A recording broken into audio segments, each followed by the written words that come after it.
Students, welcome in my channel way to become expert in Sanskrit. आइए आज की इस वीडियो में हम लेसन नंबर फर्स्ट की एक्सरसाइज सोल्व करते हैं। देखिए अभ्यासः, इसमें फर्स्ट क्वेश्चन है एक पदेन उत्तरत, यानी एक पद में उत्तर लिखे। एक पदेन उत्तरम लिखत, यानी एक पद में उत्तर लिखे। फर्स्ट क्वेश्चन दे रखा है इसमें, अत्र जीवनम कीदृशम जातम। अत्र मीन्स यहाँ, जीवितम मीन्स जीवन, कीदृशम जातम मीन्स किस प्रकार से हो गया है, कैसा हो गया है। यहाँ जीवन कैसा हो गया है, तो आंसर क्या होगा, दुर्वहम। क्या होगा आंसर, दुर्वहम। दुर्वहम का मतलब होता है मुश्किल, कठिन। यहाँ जीवन जीना बहुत ही मुश्किल हो गया है। अत्र जीवितम दुर्वहम जातम। जब एक पदेन उत्तरत है तो एक पद में उत्तर देना है, तो हम केवल दुर्वहम ही लिखेंगे। नेक्स्ट है अनिशम महानगर मध्ये किम प्रचलति। अनिशम मीन्स दिन रात, महानगर मध्ये मीन्स महानगरों के बीच में, यानी महानगरों में, किम प्रचलति क्या चलती है। तो देखिए इसका आंसर क्या होगा, कालायस चक्रम। काल आयस चक्रम, काल मीन्स समय रूपी, आयस चक्रम मीन्स लोहे का पहिया, लोहे का पहिया। क्लियर। देखिए थर्ड क्वेश्चन है, कुत्सित वस्तु मिश्रितम किम अस्ति। ग वाला क्वेश्चन क्या है, कुत्सित मीन्स घृणित, वस्तु मीन्स वस्तुओं से, मिश्रितम मीन्स मिला हुआ, किम अस्ति क्या है, यानी प्रदूषित वस्तुओं से मिला हुआ क्या है, कौन सी ऐसी चीज है जिसमें प्रदूषित वस्तुएं मिल गई है। तो देखिए आंसर क्या होगा, भक्षम। क्या होगा इसका आंसर, भक्षम, यानी खाद्य सामग्री, जो खाने योग्य चीजें हैं वो कुत्सित वस्तुओं से मिश्रित हो गई है। नेक्स्ट घ वाला क्वेश्चन है, अहम कस्मै जीवनम कामये। मैं किसके लिए, मैं यहाँ पर अहम शब्द कवि के लिए आया है। कवि कहते हैं कि मैं किसके लिए, यानी किसके जीवन की कामना करता हूँ। तो आंसर क्या होगा, मानवाय, क्योंकि प्रस्तुत पाठ में कवि मानवाय मीन्स मनुष्यों के जीवन की कामना करते हैं, मनुष्यों के लिए अच्छे जीवन की कामना करते हैं। नेक्स्ट क्वेश्चन है, केसाम माला रमणीया, किनकी पंक्तियाँ अत्यधिक सुंदर है। किनकी पंक्तियाँ अत्यधिक सुंदर है। तो देखिए आंसर क्या होगा, हरित तरुणाम ललित लतानाम। हरित मीन्स हरे, तरुणाम मीन्स पौधों की, हरे पेड़ पौधों की, और ललित, ललित का मतलब होता है सुंदर, लतानाम मीन्स लताओं की, हरे भरे पौधों की या पेड़ों की, और सुंदर लताओं की पंक्तियाँ अत्यधिक सुंदर, अत्यधिक शोभायमान हो रही है। क्लियर। तो देखिए ये वाला हो गया हमारा फर्स्ट क्वेश्चन, यानी फर्स्ट क्वेश्चन के क ख ग घ और ग, यानी सारे पार्ट हमारे यहाँ पर सॉल्व हो गए हैं। उसके बाद क्वेश्चन आता है हमारा सेकंड। देखिए अधोलिखित नाम प्रश्नानाम उत्तराणि संस्कृत भाषा लिखत, यानी नीचे लिखे गए प्रश्नों के उत्तर संस्कृत भाषा में लिखे। देखिए ये जो प्रश्नों के उत्तर है ये पूर्ण वाक्य में है, और पूर्ण वाक्य में कहीं कहीं दो दो सेंटेंस भी है, इसलिए इनको हम सबसे लास्ट में करेंगे। ओके, ये देखिए नेक्स्ट क्वेश्चन है हमारा, संधि विच्छेदम कुरुत। संधि विच्छेदम व कुरुत, यानी संधि या संधि विच्छेद करे। जहां पर संधि दे रखी है वहां पर विच्छेद कर दे, और जहां पर विच्छेद दे रखा है वहां पर संधि कर दे। देखिए फर्स्ट क्वेश्चन है हमारा प्रकृति प्लस खालिस्तान प्रकृति रेव। देखिए मैं यहाँ पर आपको संधि का नाम भी बताती जाऊंगी ताकि हमारा कंफ्यूजन जो वो न रहे, क्योंकि हमारे एग्जाम में हमेशा ध्यान रखना संधि के साथ साथ संधि का नाम भी पूछा जाता है। संधि करे या विच्छेद करे उसके साथ साथ नाम बताना अनिवार्य होता है। देखिए क्वेश्चन नंबर सेकंड में फर्स्ट वाला क्वेश्चन है, प्रकृति ही, क्या है ये, क में दे रखा है प्रकृति ही। प्रकृति ही प्लस हम क्या लिखेंगे, एव। प्रकृति ही प्लस एव करेंगे तो क्या बन जाएगा, ये प्रकृति रेव।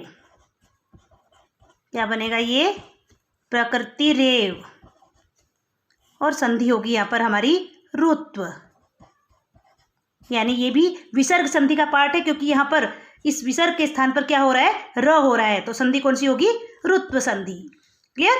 नेक्स्ट देखिए ख में क्या दे रखा है, स्यात, स्यात प्लस न प्लस एव, और इन सबको मिला करके बना हुआ है स्यानैव। स्यानैव।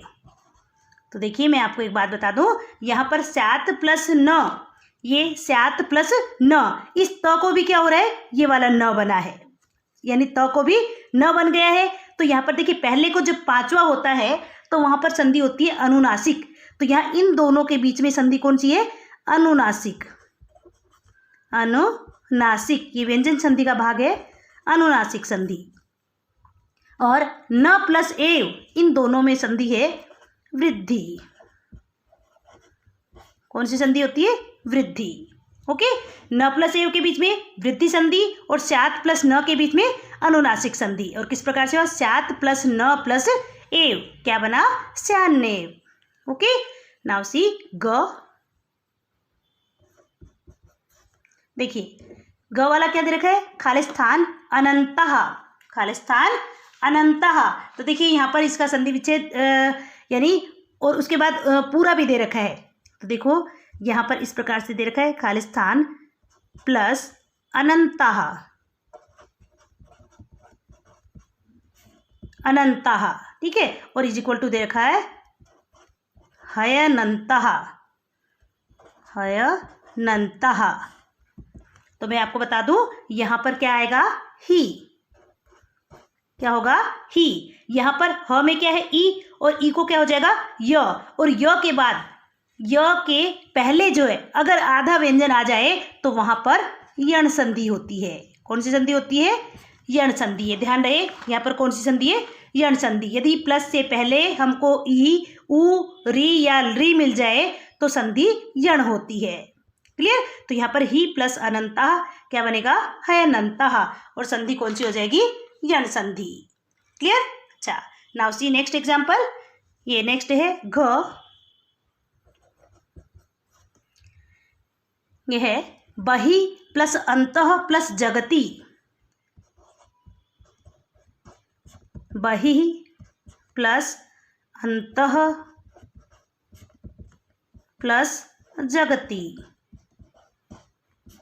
देखिए ये तो आपका निश्चित हो गया कि प्लस से पहले क्या है, यहाँ पर भी विसर्ग है, और प्लस से पहले यहाँ पर भी विसर्ग है, यानी दोनों में ही बहि प्लस अंतः और अंतः प्लस जगति, इन दोनों में ही विसर्ग संधि है। दोनों में ही कौन सी संधि है, विसर्ग संधि है। क्यों, क्योंकि यदि प्लस से पहले क्या हो, विसर्ग हो, तो वहां पर विसर्ग संधि ही होती है। और यहाँ पर अब विसर्ग के स्थान पर क्या हो रहा है, यहाँ पर र, यहाँ पर भी क्या हो रहा है, र, और यहाँ पर भी र। तो देखिए शब्द किस प्रकार से बनेगा, बहि प्लस अंतः प्लस जगति से शब्द बनेगा हमारा बहिर, विसर्ग को र होगा, र अ में मिलेगा तो ये र पूरा हो जाएगा हमारा, बहिरंतर जगति, इस प्रकार से बनेगा। देखिए विसर्ग को र हुआ, र अ में मिला तो र पूरा हो गया, फिर आधा न, फिर त, इस विसर्ग को र हुआ, लेकिन उसके बाद ज ह, इसलिए र आधा ही रह जाएगा तो ज के ऊपर चढ़ जाएगा, बहिरंतर जगति। और यहाँ दोनों में ही कौन सी संधि होगी, रुत्व संधि। कौन सी संधि होगी, रुत्व संधि, जो कि विसर्ग संधि का भेद है, रुत्व विसर्ग संधि। ओके, रुत्व विसर्ग संधि, रुत्व विसर्ग संधि। क्लियर। अब देखिए नेक्स्ट एग्जाम्पल। ये देखिए फर्स्ट वाला क्या था हमारा, प्रकृति प्लस एव, तो क्या हो जाएगा, प्रकृतिरेव। विसर्ग के स्थान पर र होते ही संधि कौन सी होगी, रुत्व। स्यात् प्लस न प्लस एव क्या बन गया, स्यान्नेव। और संधि कौन सी है यहाँ पर, अनुनासिक संधि। इन दोनों के बीच में अनुनासिक संधि, और एव प्लस यहाँ पर न प्लस एव के बीच में वृद्धि संधि। क्लियर। ही प्लस अनंतः हयनंतः, और संधि कौन सी है, यण संधि। कौन सी संधि है, यण संधि। बहि प्लस अंतः प्लस जगति, दोनों ही जगह रुत्व संधि है, और शब्द बना हमारा बहिरंतर जगति। क्या बना, बहिरंतर जगति। नाउ ग के बाद, घ के बाद ग।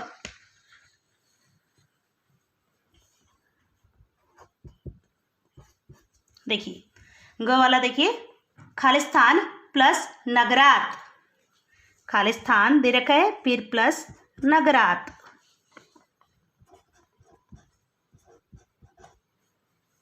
खालिस्थान प्लस नगरात, और इज इक्वल टू दे रखा है अस्मान नगरात, क्या दे रखा है? अस्मान नगरात, अस्मान नगरात।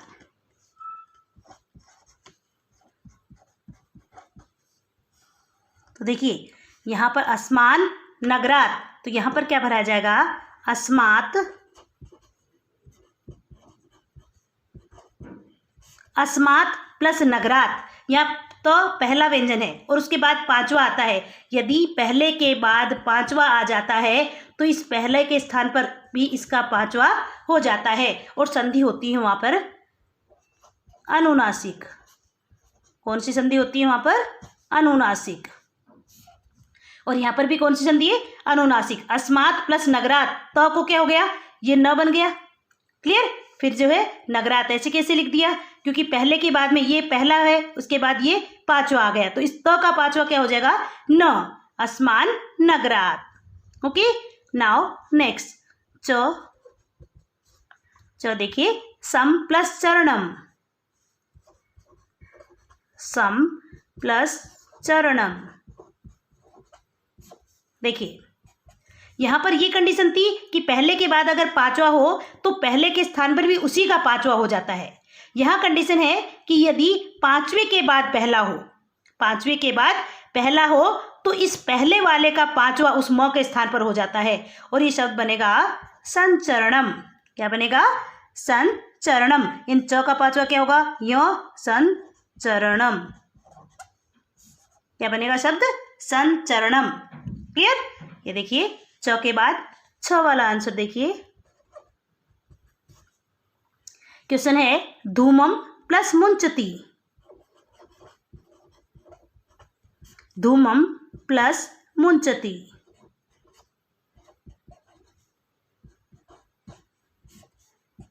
धूमम प्लस मुंचती क्या बनेगा? देखिए धूमम मुंचती, धूमम मुंचती, यानी म हलंत वाला, उसके बाद फिर से म आ गया तो इस म को क्या हो जाएगा? अनुस्वार हो जाएगा, धूमम मुंचती। और यहाँ संधि होगी अनुस्वार। कौन सी संधि होगी? अनुस्वार। क्योंकि यहाँ पर म को अनुस्वार हुआ है तो संधि कौन सी होगी? अनुस्वार संधि। कौन सी संधि होगी? अनुस्वार संधि। क्लियर? ये था हमारा क्वेश्चन नंबर 3। ध्यान से देखिए। Now question number 4। Question number 4 देखिए ध्यान से। अधोलिखिता नाम अव्यय नाम सहायतया रिक्त स्थानानि पूरयत। नीचे लिखे गए अव्ययों की सहायता से रिक्त स्थानों की पूर्ति कीजिए। तो देखिए फर्स्ट है इदानीम वायुमंडलम, ऊपर दे रखे हैं ऑप्शन। भृशम मीन्स अत्यधिक, यत्र जहाँ, तत्र वहाँ, अत्र यहाँ, अपि भी, एव ही, सदा हमेशा, बहिः बाहर। अब 1 बाय 1। इदानीम वायुमंडलम खालिस्थान प्रदूषितम अस्ति। इदानीम मीन्स इस समय, वायुमंडलम मीन्स वायुमंडल, भृशम प्रदूषितम अस्ति बहुत अधिक प्रदूषित हो गया है। तो यहाँ पर क्या भरेंगे? भृशम। क्या भरेंगे? भृशम मीन्स अत्यधिक प्रदूषित हो गया है। इस समय वायुमंडल अत्यधिक प्रदूषित हो गया है। नेक्स्ट ख देखिए, खालिस्थान जीवनम दुर्वहम अस्ति मीन्स यहाँ पर जीवन दुर्वह मीन्स मुश्किल हो गया है। तो यहाँ क्या भर देंगे हम? अत्र। क्या भरेंगे? अत्र। अत्र जीवनम दुर्वहम अस्ति, यहाँ जीवन मुश्किल है। नेक्स्ट देखिए, प्राकृतिक वातावरणे, प्राकृतिक वातावरणे मीन्स प्राकृतिक वातावरण में क्षणम संचरणम मीन्स क्षण भर के लिए, संचरणम मीन्स घूमना, अपि मीन्स भी, लाभदायकम भवति मीन्स लाभदायक होता है। प्राकृतिक वातावरण में क्षण भर भी घूमना लाभदायक होता है। नेक्स्ट देखिए, पर्यावरणस्य संरक्षणम मीन्स पर्यावरण की सुरक्षा, पर्यावरणस्य संरक्षणम पर्यावरण की सुरक्षा, एव ही प्रकृति आराधना। क्या भरेंगे हम? एव मीन्स पर्यावरण की सुरक्षा ही प्रकृति की आराधना है, प्रकृति की पूजा है। क्लियर। नेक्स्ट देखिए, ग वाला, सदा समयस्य सदुपयोगः करणीय, हमेशा समय का सदुपयोग करना चाहिए। सदा समयस्य सदुपयोगः करणीय, हमेशा समय का सदुपयोग करना चाहिए। नेक्स्ट है भूकंपित समये, भूकंपित समये बहिर्गमनम् एव उचितम भवति, यानी भूकंप के समय पर जब पृथ्वी कांपती है यानी भूकंप आता है उस समय पर बहि मीन्स बाहर, बहि मीन्स बाहर जाना ही उचित होता है। नेक्स्ट है खालिस्तान हरितिमा खालिस्तान सूची पर्यावरणम, देखिए जहाँ हरियाली वहाँ शुद्ध पर्यावरण, तो क्या लिखेंगे हम, यत्र हरितिमा जहाँ हरियाली, तत्र सूची पर्यावरणम वहाँ पर स्वच्छ पर्यावरण। वापस से देखिए, इदानीम वायुमंडलम भृशम प्रदूषितम अस्ति, इस समय वायुमंडल अत्यधिक प्रदूषित हो गया है। ख अत्र जीवनम दुर्वहम अस्ति, यहाँ जीना मुश्किल है। प्राकृतिक वातावरणे, प्राकृतिक वातावरण में क्षणम संचरणम, क्षण भर घूमना भी यानी एक पल भी घूमना लाभदायक होता है।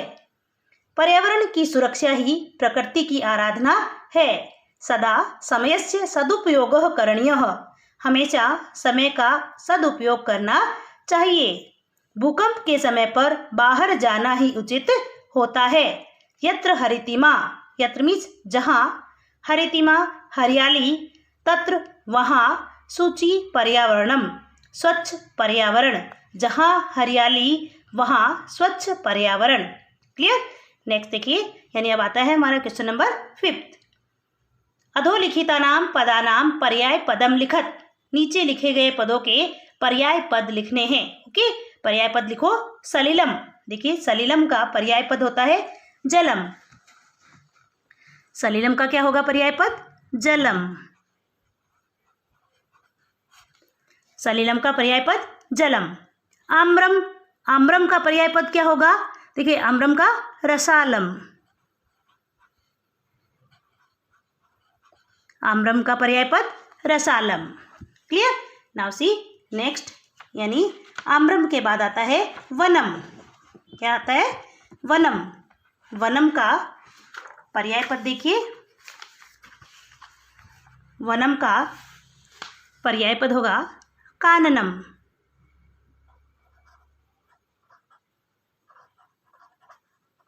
वनम का पर्याय पद क्या होगा, काननम। क्लियर। नेक्स्ट है शरीरम, क्या है, शरीरम, शरीरम का पर्याय पद क्या होगा, तनुः, तनुः या देहम। क्लियर। नेक्स्ट है कुटिलम, कुटिलम मीन्स टेढ़ा, और उसका पर्याय पद क्या होगा, वक्रम, क्या होगा, वक्रम। पाषाणः, पाषाणम का प्रस्तरम, पाषाणम का क्या होगा, प्रस्त्रम। वनम का काननम, शरीरम का तनुः, कुटिलम का वक्रम, पाषाणः का प्रस्तरम।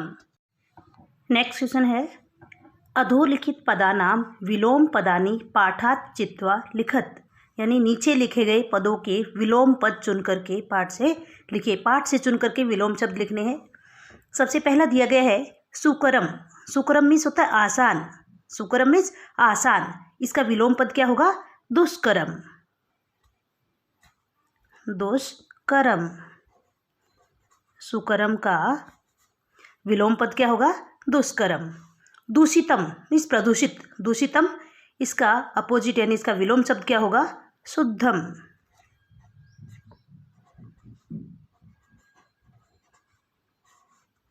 नेक्स्ट है गृह्णन्ति, गृह्णन्ति मीन्स ग्रहण करते हैं, और इसका अपोजिट क्या हो जाएगा, वितरन्ति, वितरन्ति यानी बांटती हुई। नेक्स्ट है निर्मलम, निर्मलम मीन्स स्वच्छ साफ सुथरा, निर्मलम इसका विलोम क्या होगा, समलम, समलम। दानवाय, इसका अपोजिट क्या होगा, देवाय। शांतः, स प्लस अंतः मीन्स अंत के साथ, और इसका अपोजिट क्या हो जाएगा, अनंतः, अनंतः। Okay, yes, now next question है उदाहरणम् अनुसृत्य पाठात् चित्वा च समस्त पदानि समास नाम च लिखत, यानी उदाहरण के अनुसार पाठ से चुन करके समस्त पद और समास का नाम भी लिखे। यहाँ पर समास विग्रह दे रखा है, इस समास विग्रह को देख करके इसका समस्त पद लिखना है और उसके बाद समास का नाम लिखना है। जैसे पहले ये दे रखा है मलेन सहितम, तो इसका समस्त पद क्या हो गया समलम, और समास कौन सा हो गया यहाँ पर अव्ययी भाव समास। नेक्स्ट देखिए क्या है हरितः च ये तरवः, हरितः मीन्स हरे हैं, च मीन्स और, ये मीन्स जो, तरवह मीन्स पेड़, जो पेड़ हरे हैं, और फिर उसके बाद ब्रैकेट में दे रखा है तेसाम, तेसाम में षष्ठी विभक्ति बहुवचन है। इससे जो हमको समस्त पद बनाना है वो षष्ठी विभक्ति बहुवचन में ही बनाना है। तो देखिए हरितः च ये तरवह, इससे षष्ठी विभक्ति बहुवचन में क्या बनेगा हरित तरुणाम, क्या बनेगा हरित तरुणाम, हरित तरुणाम मीन्स हरे पेड़। ओके, अच्छा फिर उसके बाद अब यहाँ पर समास का नाम भी बताना है, तो समास का नाम क्या होगा, देखो हरितः मीन्स हरे है जो पेड़, तो यहाँ पर हरे होना पेड़ों की क्या है विशेषता है। तो जहाँ पर भी एक पद विशेषण और दूसरा विशेष्य हो वहाँ पर समास कौन सा होता है कर्मधारय समास। तो यहाँ समास कौन सा होगा कर्मधारय, कर्मधारय समास। Okay, yes, now see next ललितः च यह लताः, ललितः मीन्स सुंदर है, च और यह लताः जो लताएं, क्योंकि लताः शब्द बहुवचन है तो जो लताएं सुंदर है, तासा मीन्स उनकी। तो देखिए इससे समस्त पद बनेगा ललित लतानाम, क्या बनेगा ललित लतानाम, ललित ललित लतानाम। और यहाँ पर भी सुंदर होना लताओं की क्या है विशेषता है, इसलिए यहाँ पर कौन सा समास होगा कर्मधारय समास, कर्मधारय समास। ये ध्यान रहे जहाँ पर भी एक पद विशेषण और दूसरा विशेष्य होता है वहाँ पर कर्मधारय समास होता है। यहाँ पर सुंदर होना लताओं की विशेषता है, यहाँ हरे होना पेड़ों की विशेषता है, इसलिए एक पद विशेषण हो गया तो दूसरा विशेष्य। ऐसे ही यहाँ पर भी सुंदर होना लताओं की विशेषता है तो सुंदर विशेषण शब्द हो गया और लता विशेष्य हो गया, इसलिए यहाँ पर कौन सा समास हो गया कर्मधारय समास। क्लियर, नाउ सी नेक्स्ट नवा मल्लिका, नवा मालिका मीन्स नई मालिका, नई होना इस मालिका की क्या होगी विशेषता हो गई। तो देखिए यहाँ पर समस्त पद क्या बनेगा नव मालिका, समस्त पद क्या बनेगा नव मालिका।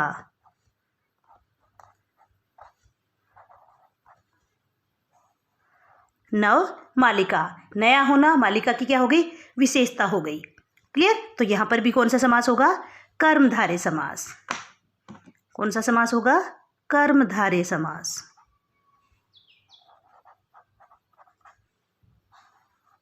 ओके, नाउ सी नेक्स्ट धृतः सुख संदेशः येन, धृतः का मतलब होता है धारण करना, सुख संदेशः मीन्स सुख का संदेश, येन मीन्स जिसके द्वारा, जिसके द्वारा सुख का संदेश धारण किया गया है, तब मीन्स उसको, जिसके द्वारा सुख संदेश धारण किया गया है उसको। तो देखिए यहाँ पर समस्त पद क्या बनेगा धृत सुख संदेशम, क्या बनेगा धृत सुख संदेशम, धृत सुख संदेशम मीन्स धार्य, धृत का मतलब होता है धारण करना, धारण किया गया है सुख का संदेश जिसके द्वारा वह, ठीक है। तो यानी यहाँ पर जो है क्या हो गया अन्य पद प्रधान हो गया, क्योंकि जिसके द्वारा सुख का संदेश धारण किया गया है वह कौन कोई अन्य पद प्रधान हो गया। तो जहाँ पर भी न ही तो पूर्व पद प्रधान हो और न ही उत्तर पद प्रधान हो वहाँ पर अन्य पद प्रधान होता है, वहाँ बहुब्रीहि समास होता है। ध्यान रहे जहाँ पर भी उत्तर पद या पूर्व पद दोनों पदों में से ही कोई भी पद प्रधान न होकर के कोई अन्य यानी तीसरा पद प्रधान होता है वहाँ पर बहुब्रीहि समास होता है, इसलिए यहाँ पर कौन सा समास हुआ बहुब्रीहि। ध्यान रहे ब हु में छोटे उ की मात्रा, व्री में बड़ी ई की मात्रा और ही में छोटी ई की मात्रा, बहुब्रीहि। क्लियर, नेक्स्ट है कज्जल, ये कज्जलम इव मलिनम, काजल की तरह मैला, काजल की तरह मैला, कज्जलम इव मलिनम। क्लियर। तो यहाँ काजल की तरह मैला यानी एक पद उपमान हो गया तो दूसरा उपमेय हो गया। वहाँ पर कर्मधारय समास होता है, जहाँ पर एक पद उपमान और दूसरा उपमेय होता है। मैला है लेकिन किसकी तरह है? काजल की तरह मैला है। क्लियर। तो देखिए यहाँ पर समस्त पद क्या बन जाएगा? कज्जल मलिनम। क्या बनेगा? कज्जल मलिनम।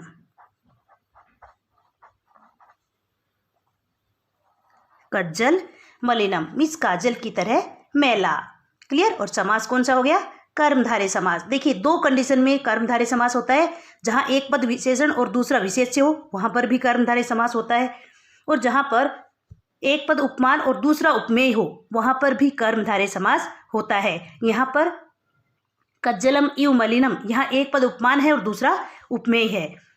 चाहे हम पूरा भी लिख सकते हैं उपमान उपमेय कर्मधारय समास, और यहाँ ऊपर लिख सकते हैं विशेषण विशेष्य कर्मधारय समास। अगर दोनों में कोई कंफ्यूजन हो तो आप डायरेक्ट कर्मधारय समास भी लिख सकते हो, that will be also correct. Okay. तो यहाँ पर क्या लिख देंगे हम? कर्मधारय समास। क्या लिखेंगे? कर्मधारय समास। क्लियर। नाउ सी नेक्स्ट क्या है? दुर्दांतई दसनई। दुर्दांतई दसनई। दुर्दांतई मीन्स होता है भयानक, दसनई मीन्स दांतों से, भयानक दांतों से, भयानक दांतों से। भयानक होना दांतों की विशेषता हो गई। यहाँ पर भी तृतीय विभक्ति बहुवचन है, यहाँ पर भी तृतीय विभक्ति बहुवचन है। तो देखिए इससे समस्त पद क्या बनेगा? दुर्दांत दसनई। समस्त पद बनेगा इसका दुर्दांत दसनई यानी भयानक दांतों से। क्लियर। यह भयानक होना दांतों की विशेषता हो गई, तो समास कौन सा हो गया? कर्मधारय समास। कौन सा हो गया? कर्मधारय समास। Clear. Now see next question. Next है रेखांकित पदम आधृत्य प्रश्न निर्माणम कुरुत। मीन्स रेखांकित पद को स्वीकार करते हुए या उसके आधार पर प्रश्न निर्माण करो। देखिए ध्यान से, सक्टी यानम कज्जल मलिनम धूमम मुंचती। सक्टी यानम मीन्स गाड़ियाँ किसके समान? काजल के समान मैला धुआं छोड़ती है। तो यहाँ पर कज्जल मलिनम, काजल के समान मैला, धुआं कैसा है? काजल की तरह मैला। तो यहाँ पर काजल के समान मैला होना धुआं की क्या है? विशेषता है। ठीक है। तो यहाँ पर जहाँ पर भी विशेषण के बारे में बताया हो वहाँ पर कीदृश शब्द का यूज किया जाता है। तो यहाँ पर जो है कज्जल मलिनम है तो कीदृशम किसका यूज होगा? कीदृशम।